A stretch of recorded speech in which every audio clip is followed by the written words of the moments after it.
Well, good morning, South County Community Church. It was so great to get to worship together this past Sunday morning, and I long for our service of worship to God on Sunday to continue into a lifestyle of worship as we continue to declare and display the gospel together.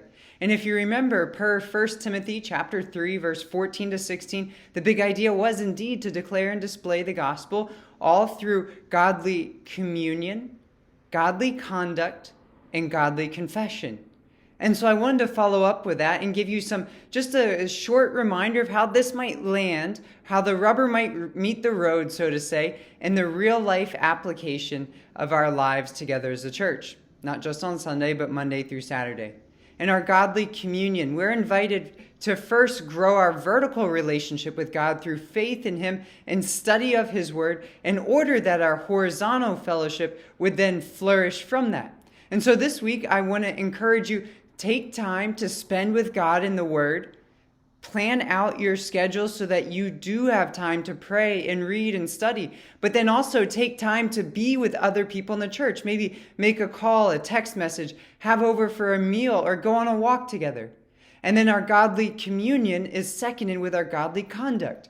Each and every one of us, after the moment of salvation, is indwelled by the Holy Spirit. Salvation begets sanctification, and God's Holy Spirit lives in us. We are the church of the living God. He gives us His Spirit, and His Spirit works in and with us to conform us to the character and concern of Christ. And so this week, I want to invite you to pursue God-centeredness and God-likeness. What area of sin might He be inviting you to battle? What area of suffering might He be inviting you to bring to Him in prayerful consideration or share with the church? And ultimately, we could look to a list such as the fruit of the Spirit in Galatians 5 and say, I would love to grow in each of those this week. God, help me as your Spirit and your Word lead me towards that. And finally, godly communion, conduct, and then confession. We want to store up this truth that we heard in verse 16, the song that Paul sang to the church about right theology. And so I want to invite you to likewise study good theology this week. I provided some helpful resources and will continue to provide those personally if there's a topic you want to grow in. But really, it comes down to the reality of looking at everything in our lives as theologians.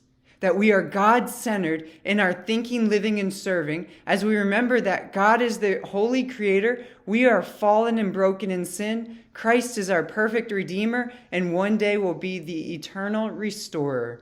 And so now we live every day in light of that day. So with your time, your money, your energy this week, would you seek to glorify God? Would you live not just in light of this day, but in light of all of those days when you speak patiently with your kids and your neighbors, when you set aside finances for the future, not just for home additions, but sacrificial giving to the church and support of missionaries.